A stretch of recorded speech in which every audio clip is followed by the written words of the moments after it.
Study मानिया YouTube channel पर आपका स्वागत है। हम लोगों ने एडुटेरिया का बिहार दरोगा का प्रैक्टिस सेट नंबर 2 डिस्कस कर लिया है। अब हम तीसरा प्रैक्टिस सेट डिस्कस करने वाले हैं, तो आइए शुरू करते हैं। यह है तीसरा सेट। हमारा पहला क्वेश्चन है, वर्ष 1955 में गठित करवे समिति का संबंध निम्नलिखित में से किससे है? तो जो करवे समिति था इसका संबंध लघु उद्योग से था। वर्ष 1955 में ग्राम तथा लघु उद्योग समिति की स्थापना की गई थी, जिसे करवे समिति के नाम से जानते हैं। और इस समिति ने इस बात की संभावना पर विचार किया कि ग्राम विकास को प्रोत्साहित करने के लिए लघु उद्योगों का प्रयोग किया जाए। अगला क्वेश्चन है, स्वतंत्रता के समय देश की लगभग कितनी प्रतिशत जनसंख्या कृषि पर निर्भर थी? तो जब भारत आज़ाद हुआ था तो लगभग 75% जनसंख्या कृषि पर डिपेंडेंट थी और कृषि के क्षेत्र में उत्पादकता बहुत ही कम थी, क्योंकि उस समय पुरानी प्रौद्योगिकी का प्रयोग किया जाता था और अधिक संख्या में किसानों के पास सुविधा का काफी अभाव भी था। हमारा अगला क्वेश्चन है, भारत में सामाजिक बैंकिंग सेवा की शुरुआत किस वर्ष प्रारंभ की गई थी? तो भारत में सामाजिक बैंकिंग सेवा का शुरुआत 1969 में स्टार्ट किया गया था और सामाजिक बैंकिंग का मुख्य उद्देश्य वित्तीय समावेशन, सामाजिक न्याय और पर्यावरण संरक्षण को बढ़ावा देना था। अगला क्वेश्चन है, भारत के पशुधन में सर्वाधिक आय किसका है? तो भारत के पशुधन में सर्वाधिक आय ये मुर्गी पालन का है। आंसर हमारा बी हो जाएगा। और भारत के किसान समुदाय के लोग प्रायः मिश्रित कृषि पशुधन व्यवस्था का अनुसरण करते हैं। अगला है, निम्नलिखित युगों में से कौन सा युग सही है? तो देखते हैं, अंक समुद्र पक्षी संरक्षण रिजर्व ये कर्नाटक में है, ये सही है, बाकी गलत हो जाएगा। कराईवेटी पक्षी अभयारण्य ये केरल नहीं तमिलनाडु में होगा। अगला है, मगधी केरे संरक्षण रिजर्व ये तमिलनाडु नहीं, ये कर्नाटक में हो जाएगा। और अगला है, हुकेरा आर्द्रभूमि ये पंजाब नहीं होगा, ये जम्मू एंड कश्मीर में होगा। याद रखेंगे, अंक समुद्र पक्षी संरक्षण रिजर्व है कर्नाटक में है, कराईवेटी पक्षी अभयारण्य है तमिलनाडु में है, मगधी केरे संरक्षण रिजर्व है ये कर्नाटक में है, और हुकेरा आर्द्रभूमि जो है ये जम्मू और कश्मीर में स्थित है। अगला है, सचिन तेंदुलकर को किस वर्ष भारत के सर्वोच्च नागरिक सम्मान भारत रत्न से सम्मानित किया गया था? तो सचिन तेंदुलकर को 2014 में भारत रत्न से सम्मानित किया गया था। इनके साथ ही कुछ अन्य याद रखेंगे, जैसे मदन मोहन मालवीय को 2015 में दिया गया था, अटल बिहारी वाजपेयी को 2015 में सम्मानित किया गया था, प्रणब मुखर्जी को 2019 में किया गया था, साथ ही लता मंगेशकर जो है उन्हें 2001 में भारत रत्न दिया गया था, और एपीजे अब्दुल कलाम को 1997 में भारत रत्न से सम्मानित किया गया था। हमारा अगला क्वेश्चन है, उर्दू भाषा के लिए प्रथम ज्ञानपीठ पुरस्कार विजेता निम्न में से कौन है? तो उर्दू भाषा के लिए प्रथम ज्ञानपीठ पुरस्कार ये फिराक गोरखपुरी को दिया गया था। इन्हें यह सम्मान उनकी पुस्तक थी गुल-ए-नगमा, तो गुल-ए-नगमा की रचना के लिए उन्हें यह पुरस्कार दिया गया था। अगला क्वेश्चन है, हाँ साथ ही याद रखेंगे, जैसे एक जी शंकर कुरूप थे तो इन्हें मलयाली भाषा के लिए दिया गया था। सुमित्रा नंदन पंत है तो इन्हें जो ज्ञानपीठ पुरस्कार मिला था ये हिंदी के लिए मिला था, और विष्णु सखा खांडेकर है इन्हें मराठी के लिए मिला था, और अमिताभ घोष है इन्हें अंग्रेजी के लिए ज्ञानपीठ पुरस्कार मिला था। अगला क्वेश्चन है, होलकर ट्रॉफी का संबंध निम्न में से किस खेल से है? तो जो होलकर ट्रॉफी है इसका संबंध ब्रिज से होता है। साथ ही याद रखना है, जैसे होलकर ट्रॉफी और एक गोल्ड ट्रॉफी होता है, इन दोनों का संबंध ब्रिज से है। राइडर कप जो होता है ये गोल्फ से संबंधित है, मर्डेका कप जो होता है ये फुटबॉल से संबंधित है, एक होता है बेटन कप ये हॉकी से संबंधित है, और इजरा कप जो है ये पोलो से संबंधित है, और एक होता है नारंग कप ये बैडमिंटन से संबंधित है। हमारा अगला क्वेश्चन है, प्रसिद्ध भजन सुपारी का संबंध किस वाद्य यंत्र से है? तो भजन सुपारी का जो संबंध है ये संतूर से है। कुछ संबंधित व्यक्ति और वाद्य यंत्र दिया हुआ है, याद रखना है, जैसे पंडित रविशंकर है तो इनका वाद्य ये सितार से संबंधित है, जाकिर हुसैन तबला से संबंधित है, पन्नालाल घोष बांसुरी से संबंधित है, अली अहमद हुसैन खान शहनाई से संबंधित है, और जो शिवकुमार शर्मा है ये संतूर से संबंधित है। हमारा अगला क्वेश्चन है, पाखुपीला लोक नृत्य का संबंध किस राज्य से है? तो पाखुपीला लोक नृत्य का संबंध मिजोरम राज्य से है। वैसे ही याद रखेंगे, छत्तीसगढ़ में लोक नृत्य है पंडवानी और डगला, राजस्थान में होता है घपाल फुंदी, महाराष्ट्र में होता है नकटा कुली और लावनी, अरुणाचल प्रदेश में होता है मुखौटा युद्ध, और तमिलनाडु में होता है कोलटम लोक नृत्य और कावड़ी लोक नृत्य। अगला क्वेश्चन है, मौर्य काल में एग्रोनोमी अधिकारी किस क्षेत्र से संबंधित था? जो मौर्य काल में एग्रोनोमी अधिकारी होता था ये मार्ग निर्माण से संबंधित था, और एक सीताकर भूमि पर लिया जाने वाला जो कर था। मौर्य काल में एग्रोनोमी अधिकारी भूमि के माप तथा मार्ग निर्माण क्षेत्र से जुड़ा था और सीता कर भूमि पर लिया जाने वाला यह टैक्स था एग्रोनोमी। और मौर्य काल सभी प्रकार के राजस्व को एकत्रित करने वाले अधिकारी को समाहर्ता बोलते थे। अगला क्वेश्चन है,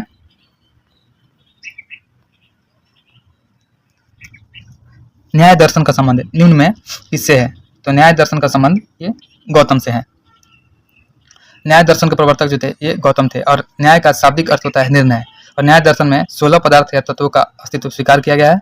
न्याय दर्शन का जो मूल ग्रंथ है ये गौतम द्वारा रचित न्याय सूत्र है। अगला क्वेश्चन है,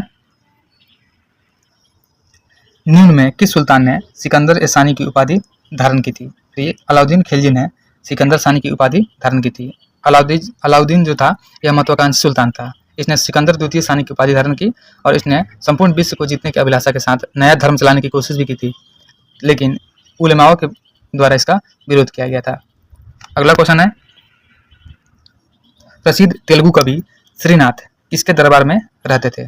जो श्रीनाथ थे ये देवराय के दरबार में रहते थे। ऑप्शन देवराय द्वितीय के दरबार में, ऑप्शन सी हो जाएगा। और इन्हीं के द्वारा श्रृंगार नैवधम पुस्तक लिखा गया था। याद रखेंगे, श्रीनाथ के द्वारा श्रृंगार नैवधम पुस्तक लिखा गया था। अगला क्वेश्चन है, निम्नलिखित में से किसने बाबर को सर ए पुल के युद्ध में पराजित किया था? तो ये सैवानी खां था जिसने बाबर को सर ए पुल के युद्ध में हरा दिया था। और इसी युद्ध में उजबेंगों ने तुलुगमा युद्ध नीति का प्रयोग सैवानी खां द्वारा किया था और ये 1502 में युद्ध हुआ था।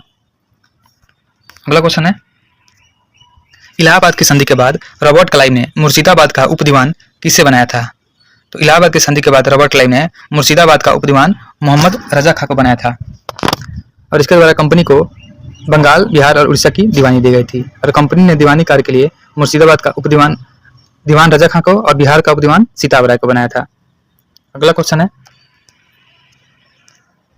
निम्न में किसे स्थानीय स्वायत्त शासन का जनक माना जाता है? तो स्थानीय स्वायत्त शासन का जनक जो है रिपन को माना जाता है। और जो रिपन का कार्यकाल में प्रस्तुत स्थानीय स्वायत्त प्रस्ताव 1882 से भारत में आधुनिक स्थानीय स्वशासन का प्रारंभ माना जाता है और लॉर्ड रिपन को स्थानीय स्वशासन का जनक भी मानते हैं। और रिपन का कार्यकाल 1880 से 84 तक था। अगला क्वेश्चन है, भारतीय भाषा में 1857 के विप्लव के कारणों पर लिखने वाला प्रथम भारतीय कौन था? तो ये थे सैयद अहमद खां। इनके द्वारा एक लिखित पुस्तक है असबाब ए बगावत हिंद और 1859 में प्रकाशित हुई थी, जिसमें 1857 के युद्धों के कारणों की चर्चा भी की गई है और इसका कार्यकाल 1876 से 80 तक था। अगला क्वेश्चन है, वर्नाक्यूलर प्रेस एक्ट को किसने निरस्त कर दिया था? तो लॉर्ड रिपन के द्वारा वर्नाक्यूलर प्रेस एक्ट को खत्म कर दिया गया था। लॉर्ड रिपन ने 1882 में वर्नाक्यूलर प्रेस एक्ट अर्थात एक देसी भाषा प्रेस अधिनियम को निरस्त किया तथा भारतीय भाषाओं में समाचार पत्रों को अंग्रेजी भाषा में समाचार पत्रों के समान ही स्वतंत्रता दी। और वर्नाक्यूलर प्रेस एक्ट 1878 में लॉर्ड लिटन द्वारा लागू किया गया था और 82 में रिपन के द्वारा खत्म किया गया था। अगला क्वेश्चन है, निम्न में किसने कहा था कि आलोचना और स्वतंत्र चिंतन एक क्रांतिकारी की दो विशेषताएं हैं? तो ये भगत सिंह के द्वारा बोला गया था कि आलोचना और स्वतंत्र चिंतन एक क्रांतिकारी की दो विशेषताएं हैं। हमारा अगला क्वेश्चन है, महात्मा गांधी के राजनीतिक जीवन की निम्न घटनाओं का कालक्रम क्या है? तो महात्मा गांधी ने सबसे पहले चंपारण सत्याग्रह किया था 1917 में। उसके बाद जाएगा अहमदाबाद हड़ताल मिल जो हुआ था 1918 में हुआ था फरवरी में। और खेड़ा आंदोलन जो है 1918 में, लेकिन ये मार्च में हुआ था। असहयोग आंदोलन की शुरुआत 1920 से 22 के बीच 21 में हुआ था। ये 1920 से 22 हो जाएगा। तो हमारा आंसर सी हो जाएगा। 1 2 3 4 ये लगातार हो जाएगा। अगला क्वेश्चन देखते हैं,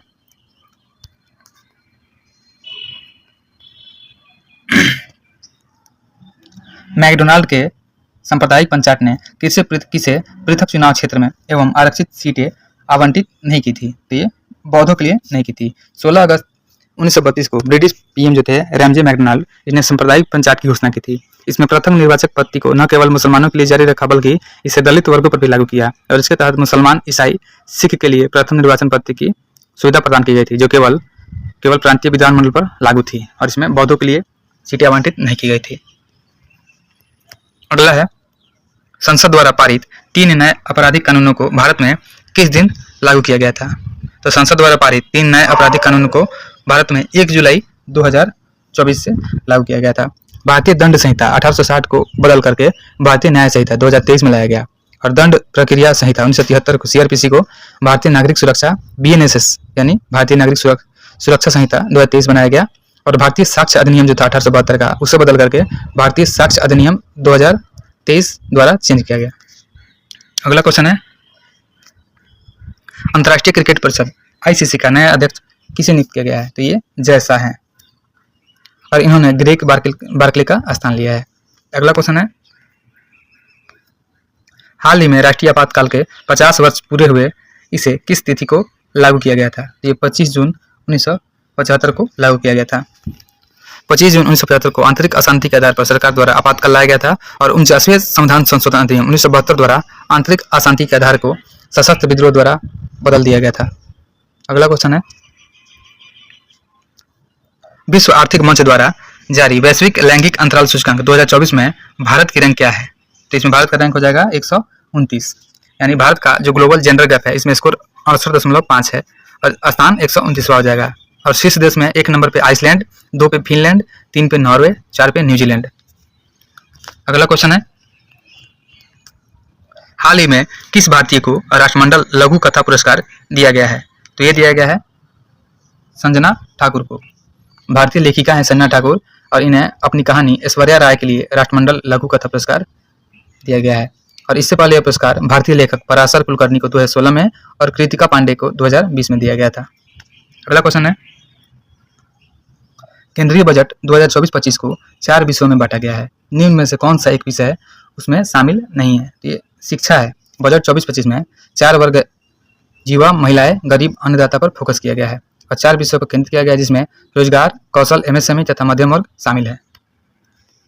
अगला क्वेश्चन है, केंद्रीय बजट 2024-25 में किस टैक्स को समाप्त किए जाने की घोषणा की गई है? एक होता है एंजल टैक्स, इसे समाप्त करने की घोषणा 2024-25 के बजट में किया गया था।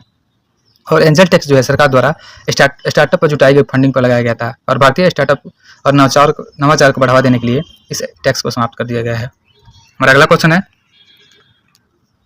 हाल ही में उड़ीसा तथा बंगाल के तटीय क्षेत्र को प्रभावित करने वाला चक्रवात जो है दाना, इसका नामकरण किस देश के द्वारा किया गया था? तो दाना का नामकरण कतर के द्वारा किया गया था।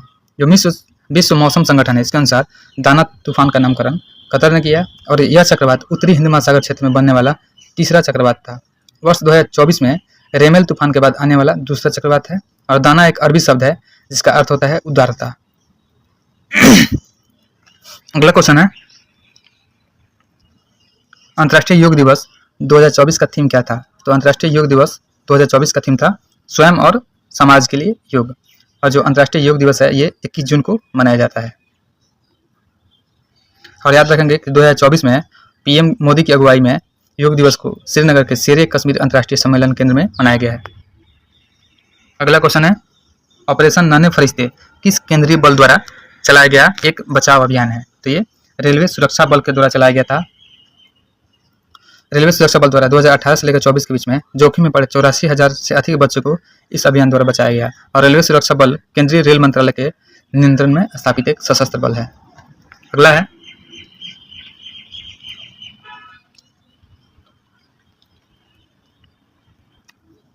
हाल ही में किस मंत्रालय द्वारा प्रोजेक्ट परी यानी पब्लिक आर्ट ऑफ इंडिया का शुभारंभ किया गया है? तो ये संस्कृति मंत्रालय के द्वारा किया गया है।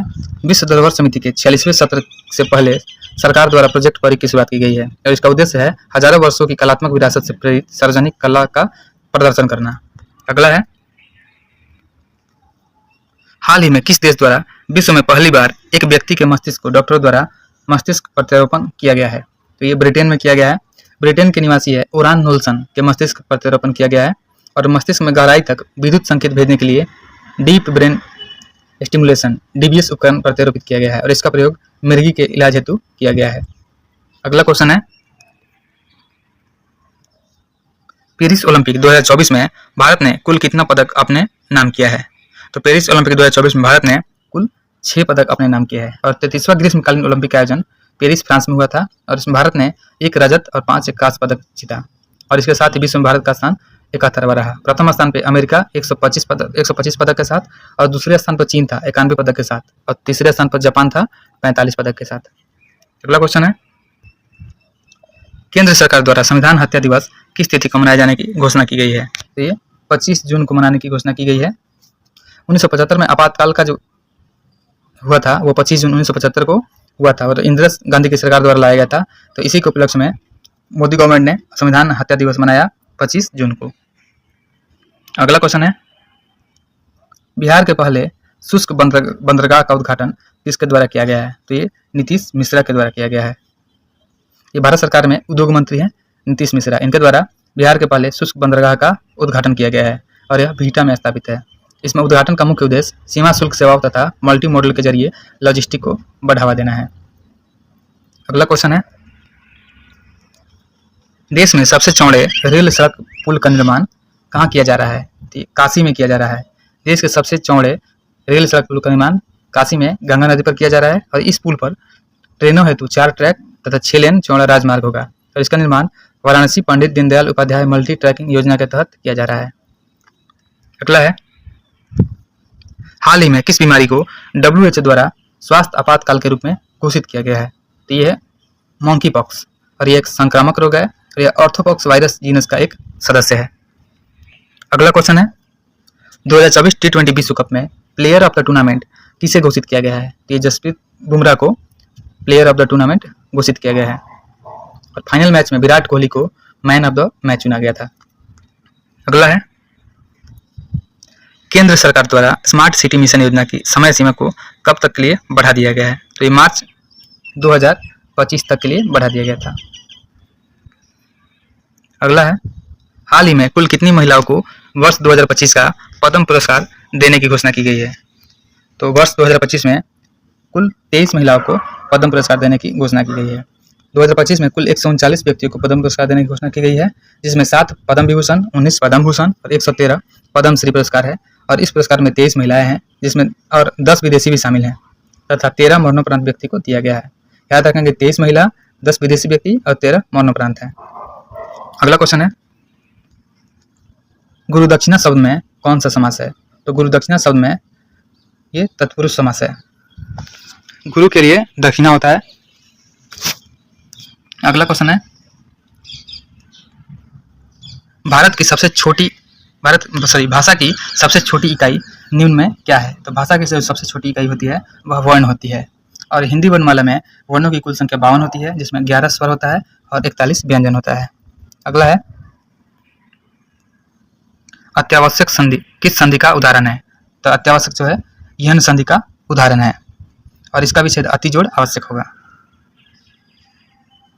अगला है, अंधे के हाथ में बटेर लगना मुहावरे का अर्थ क्या है? तो अंधे के हाथ में बटेर लगना मुहावरे का अर्थ होता है बिना परिश्रम के सफलता मिलना। नेक्स्ट है, निम्नलिखित वाक्यों में से किसमें अकर्मक क्रिया प्रयुक्त है? तो इसमें शिशु सो रहा है, इसमें अकर्मक क्रिया प्रयुक्त किया गया है और क्रिया का वह रूप जिसमें क्रिया द्वारा होने वाला व्यापार का फल या कर्म पर न पड़कर कर्ता पर पड़ता है उसे अकर्मक क्रिया बोलते हैं। अगला है, एक्सटेसी शब्द का साइनोनिम यानी परिवाची क्या होता है? तो एक्सटेसी का मतलब होता है परमानंद, तो इसलिए हमारा जो रैप्चर हो जाएगा आंसर हो जाएगा, क्योंकि रैप्चर का मतलब होता है उत्साह। अगला क्वेश्चन है, select the correct transformation from indirect to direct. Indirect से डायरेक्ट में चेंज किया गया है, तो इसमें लिखा गया है can not land, he said I have to hard work. He said I have to hard work, हमारा डायरेक्ट टू इनडायरेक्ट हो जाएगा। अगला क्वेश्चन है,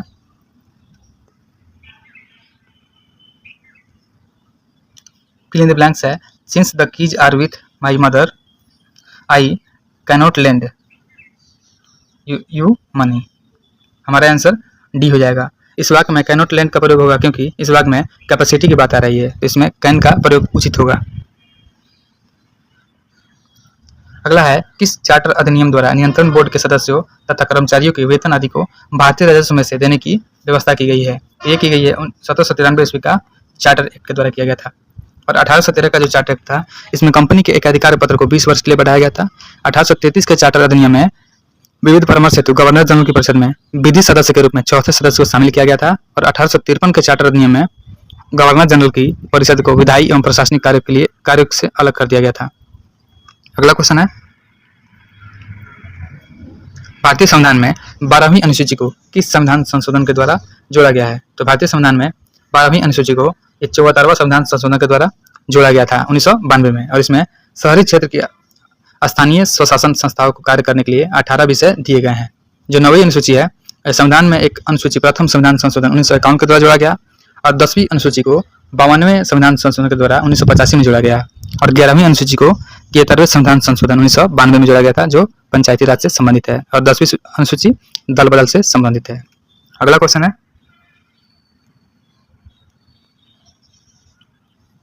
फ्रांस की सरकार ने अपनी सभी बस्तियां पांडिचेरी, चंद्रनगर, यमन और केरिकल को भारत को कब सौंपा था? तो भारत को नवंबर 1954 में सौंपा गया था। फ्रांस की सरकार ने अपनी सभी बस्तियां पांडिचेरी, यमन और चंद्रनगर और केरिकल को भारत को नवंबर 1954 में सौंप दिया, और 28 मई 1956 ईस्वी को इस संबंध में संधि पर हस्ताक्षर भी हो गया। इसके बाद इन सभी को मिलाकर पांडिचेरी संघ राज्य क्षेत्र को गठन किया गया था। अगला क्वेश्चन है,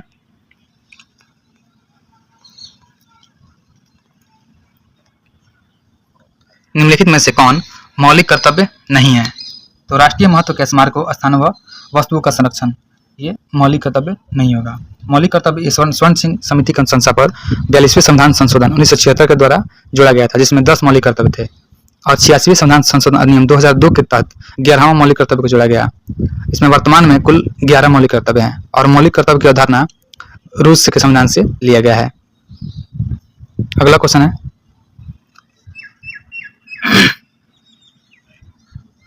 निम्नलिखित में से कौन सा कथन सत्य है? तो देखते हैं, राज्यसभा की संरचना अनुच्छेद 80 में सही है। राज्यसभा का सभापति एवं उपसभापति अनुच्छेद 89 में दिया हुआ, यह भी सही है। और राज्यसभा के सभापति या उपसभापति को पद से हटाने का जो संकल्प विचाराधीन हो तो वह पीठासीन नहीं होगा, अनुच्छेद 92, ये भी सही है। तो हमारा आंसर डी हो जाएगा। इनमें से सभी स्टेटमेंट सही है।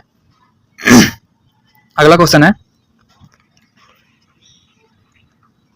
सबसे कम मतदाता वाला लोकसभा क्षेत्र निम्नलिखित में से कौन सा है? तो सबसे कम मतदाता वाला जो लोकसभा क्षेत्र है वो लक्षद्वीप हो जाएगा, और सबसे अधिक मतदाता वाला लोक क्षेत्र है जो वो मल्काजगिरी हो जाएगा। और क्षेत्रफल की दृष्टि से सबसे बड़ा लोकसभा क्षेत्र लद्दाख हो जाएगा, और क्षेत्रफल की दृष्टि से सबसे छोटा लोकसभा क्षेत्र चांदनी चौक दिल्ली हो जाएगा। अगला है, अंतर्राज्यीय परिषद के संबंध में निम्नलिखित में से कौन सा कथन सत्य नहीं है? तो अंतर्राज्यीय परिषद की एक वर्ष में कम से कम 2 बैठक होनी चाहिए, ये स्टेटमेंट सत्य नहीं है। संविधान के अनुच्छेद 263 के अंतर्गत अंतर्राज्यीय परिषद का स्थापना किया गया है, और अंतर्राज्यीय परिषद की स्थापना सरकारी आयोग के अनुशंसा पर की गई है। अंतर्राज्यीय परिषद का जो अध्यक्ष होता है ये प्रधानमंत्री होता है, और इसके अन्य सदस्य होते हैं जैसे मुख्यमंत्री होते हैं, सभी राज्यों के केंद्र शासित प्रदेश के मुख्यमंत्री होते हैं, और राष्ट्रपति शासन वाले राज्यों के राज्यपाल होते हैं। अगला क्वेश्चन है, निम्नलिखित में से कौन सी शब्दावली सूचना के अधिकार अधिनियम 2005 की उद्देशिका में उल्लेखित है? देखते हैं, सूचना की पारदर्शिता ये है, सूचना का प्रकटन ये भी है, संसूचित नागरिकता, लोकतांत्रिक आदर्श की प्रभुता ये सभी है। अगला क्वेश्चन है 59,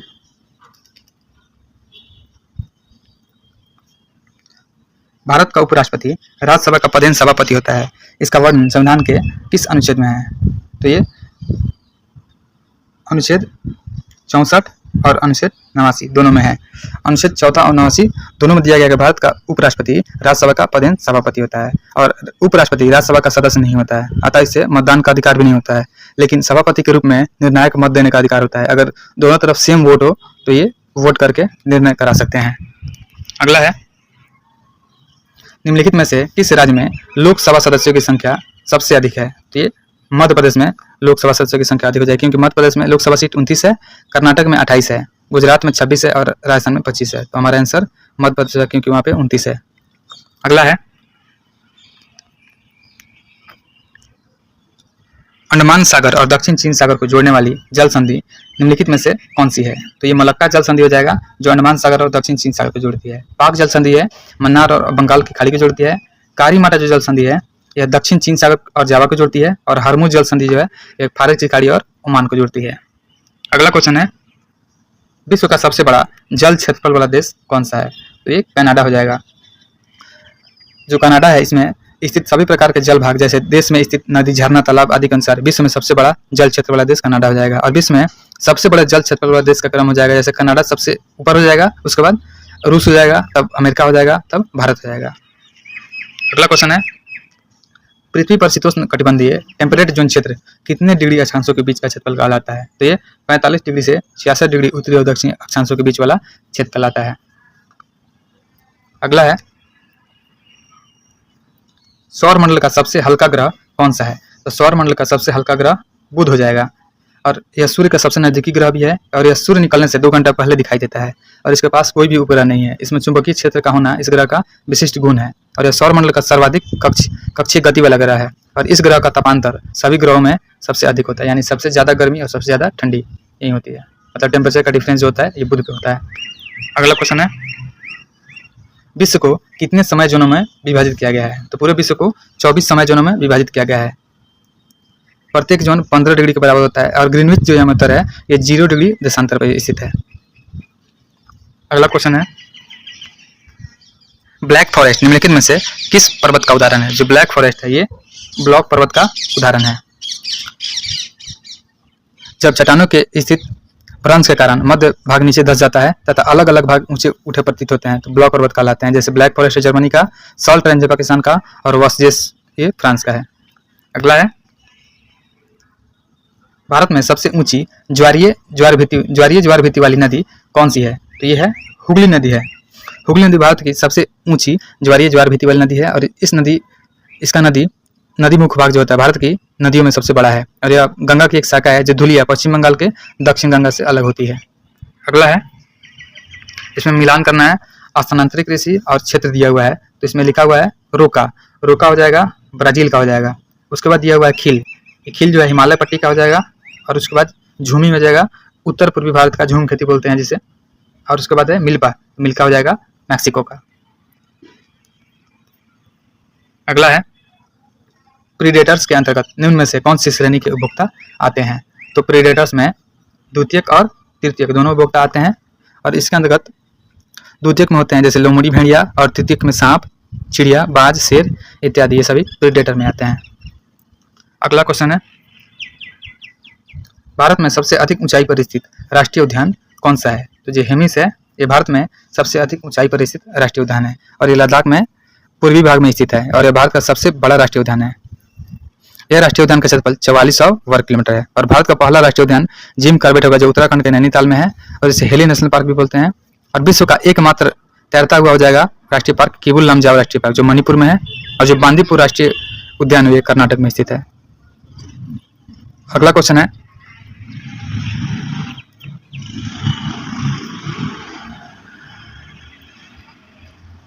कई बार प्रत्यारोपित पौधे नहीं उगते हैं क्योंकि? तो कई बार प्रत्यारोपित पौधे नहीं उगते हैं क्योंकि अधिकांश बारीक जड़ें प्रत्यारोपण के दौरान नष्ट हो जाते हैं। तो हमारा आंसर सी हो जाएगा। अगला क्वेश्चन है, निम्नलिखित में से कौन सा कथन सही है? तो देखते हैं, वायरस में ऊर्जा उत्पादन के लिए आवश्यक एंजाइम की कमी होती है, तो हमारा यही आंसर सही हो जाएगा। अगला है, कटे हुए सेब का भूरापन कम कैसे किया जा सकता है? तो कटे हुए सेब का भूरापन कम करने के लिए नींबू का रस प्रयोग कर सकते हैं, हमारा आंसर सी हो जाएगा। जब सेब को काटते हैं तो सतह हवा के संपर्क में आती है और ऑक्सीकरण से गुजरती है, और नींबू के रस से कटे हुए सेब को डुबोकर इसे रोका जा सकता है। नींबू का जो रस होता है एंटीऑक्सीडेंट होता है, ये सभी उपलब्ध ऑक्सीजन को सोख लेता है और सेब के उत्तक तक पहुंचने से रोकता है। अगला क्वेश्चन है, पादप कोशिका में निम्नलिखित में से किसमें अपना स्वयं का डीएनए होता है? तो ये होता है माइटोकॉन्ड्रिया और क्लोरोप्लास्ट में, जिसमें स्वयं का डीएनए होता है। अगला है, आंख के सबसे बाहरी भाग को क्या कहते हैं? तो आंख का जो सबसे बाहरी भाग होता है उसे कॉर्निया बोलते हैं, और नेत्रदान में कॉर्निया ही दान किया जाता है। आंख में प्रकाश कॉर्निया से होकर प्रवेश करता है, और कॉर्निया के पीछे एक रंगीन अपारदर्शी झिल्ली का पर्दा होता है जिसे आइरिस कहते हैं, और आंख का रंग मतलब आइरिस का रंग होता है। अगला क्वेश्चन है, निम्नलिखित में से कौन सा पाचक एंजाइम अग्नाशय ग्रंथि से निकलता है? तो जो ट्रिप्सिन होता है ये अग्नाशय ग्रंथि से निकलता है। ट्रिप्सिन, एमाइलेज और लाइपेज ये तीनों अग्नाशय से निकलता है। लार ग्रंथि से टाइलिन और माल्टेज निकलता है, और जठर ग्रंथि से पेप्सिन और रेनिन निकलता है। अगला है, निम्नलिखित में से कौन सा प्रमुख लक्षण संघ मोलस्का जंतु के हैं?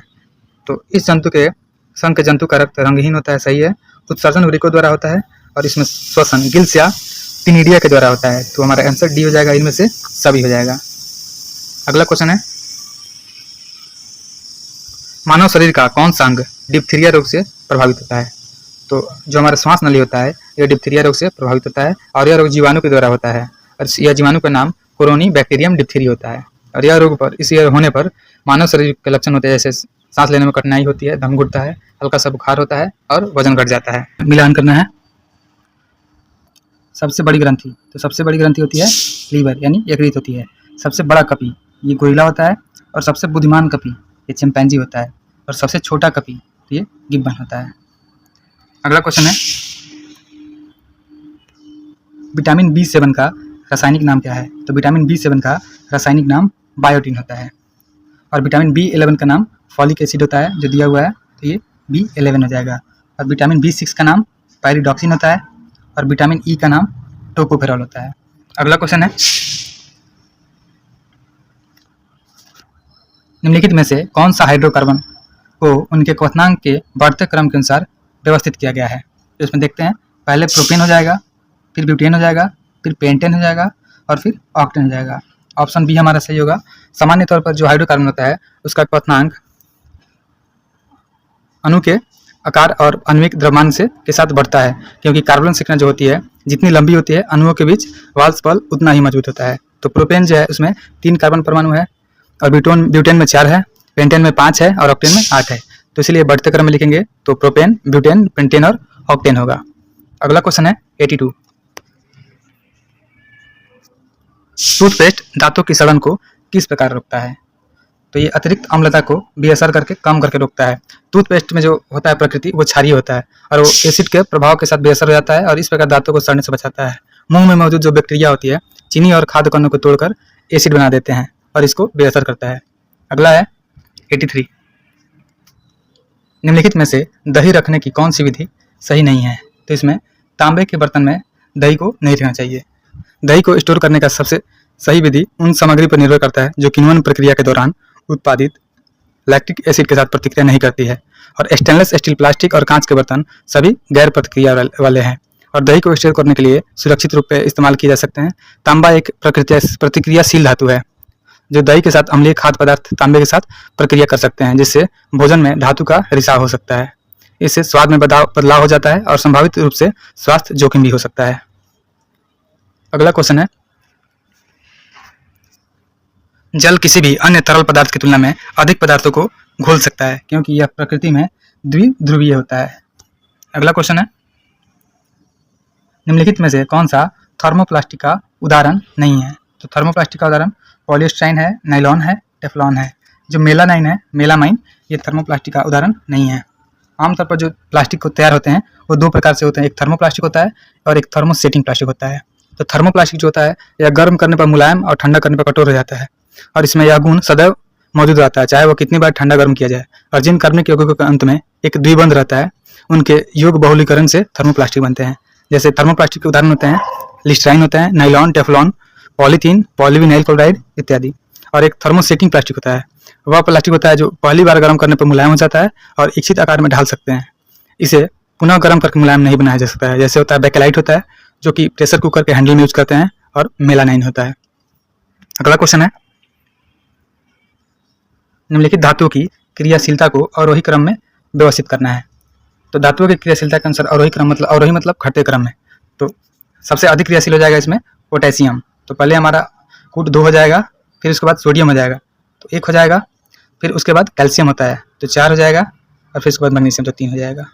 हमारा आंसर डी हो जाएगा। अगला क्वेश्चन है,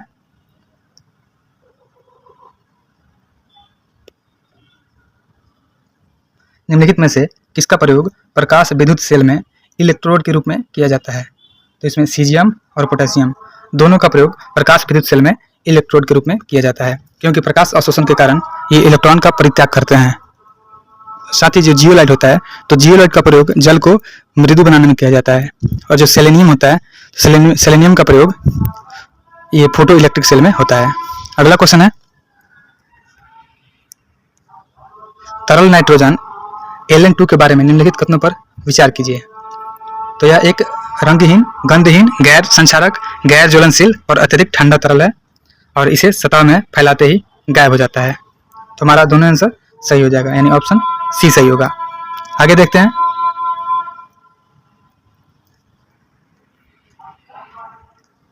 एक सरल लोलक के आवर्तकाल और प्रभावी लंबाई के बीच क्या संबंध होता है? तो इसका संबंध होता है T is directly proportional to root under L। एक सरल लोलक का आवर्तकाल जो T होता है, ये लोलक की लंबाई के वर्गमूल के समानुपाती होता है, अर्थात T is directly proportional to root under T या T square is directly proportional to L हो जाएगा। और आवर्तकाल लोलक के द्रव्यमान पर निर्भर नहीं करता है। साथ ही याद रखेंगे कि पृथ्वी के केंद्र पर गुरुत्वीय मान का मान शून्य होता है, इसलिए आवर्तकाल अनंत होता है। तो यहाँ T is equal to root under L by G हो जाएगा। अगला है, इसमें मिलान करना है। मायोपिया दिया हुआ है, तो मायोपिया को ठीक करने के लिए यूज कर सकते हैं अवतल लेंस। तो हमारा आंसर इसका क्यू हो जाएगा। हाइपरमेट्रोपिया होता है, ये उत्तल लेंस यूज करते हैं, और एक होता है पुरुष बायोपिया, तो इसमें द्विफोकल लेंस का यूज करते हैं, और जो दृष्टि वैषम्य होता है उसमें बेलनाकार लेंस का यूज होता है। अगला क्वेश्चन है, जब सूर्य की रोशनी बारिश की बूंदों पर पड़ती है तो इंद्रधनुष बनता है। इसके लिए निम्नलिखित में से कौन सी भौतिक घटनाएं जिम्मेदार है? तो परावर्तन जिम्मेदार होता है, अपवर्तन जिम्मेदार होता है और आंतरिक परावर्तन जिम्मेदार होता है। तो इनमें से सभी हो जाएगा जिम्मेदार। इंद्रधनुष का जो निर्माण होता है तो भौतिक घटनाओं की एक श्रृंखला शामिल होती है, जिसमें परावर्तन होता है, अपवर्तन होता है, फैलाव और कुल आंतरिक परावर्तन होता है, और इसमें से प्रत्येक घटना हवा और पानी के साथ प्रकाश तथा उसके बीच की सीमाओं के कारण होता है। अगला है, निम्नलिखित कथनों पर विचार कीजिए। प्रकाश गुरुत्वाकर्षण से प्रभावित होता है, ब्रह्मांड लगातार फैल रहा है और पदार्थ अपने आसपास के स्पेस टाइम को विकृत करता है, और उपयुक्त में से कौन अल्बर्ट आइंस्टीन के सापेक्षता के समान सिद्धांत की भविष्यवाणी है, उसकी अक्सर मीडिया में चर्चा होती है। तो इसमें सभी हो जाएगा, यानी 3 हो जाएगा। आगे देखते हैं। और वैसे भी आइंस्टीन के सापेक्षता के जो समान सिद्धांत है उसके अनुसार पदार्थ अंतरिक्ष और समय के ढांचे को विकृत करता है, अर्थात अंतरिक्ष में ऐसे क्षेत्र जहां अंतरिक्ष और समय इस तरह से विकृत हैं कि कुछ भी यहाँ तक कि प्रकाश भी नहीं बच सकता है, और गुरुत्वाकर्षण द्वारा प्रकाश के झुकने से गुरुत्वाकर्षण लेंसिंग की घटना हो सकती है, जिसमें एक ही दूर स्थित खगोलीय वस्तु की कई छवियां आकाश में दिखाई देती है। और इस सिद्धांत के अनुसार अंतरिक्ष और समय लचीले हैं और हमारा ब्रह्मांड हमेशा विस्तार हो रहा है। अगला है,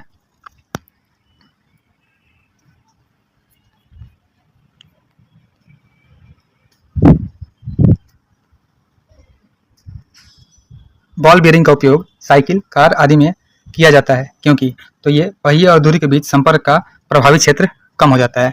बॉल बेयरिंग गोलाकार होते हैं और साइकिल, कार इत्यादि में उपयोग किए जाते हैं, क्योंकि पहिए और धुरी के बीच संपर्क का प्रभावी क्षेत्र कम होता है। वह दो सतहों के बीच घर्षण को कम करने में मदद भी करता है। पहिए और धुरी के बीच संपर्क कम होने और बॉल बेयरिंग के इस्तेमाल से घर्षण बल बहुत कम लगता है। अगला है, ठंडे कक्ष में रखे गए फल लंबे समय तक सुरक्षित रहते हैं, क्योंकि श्वसन की जो दर होती है वह कम हो जाती है।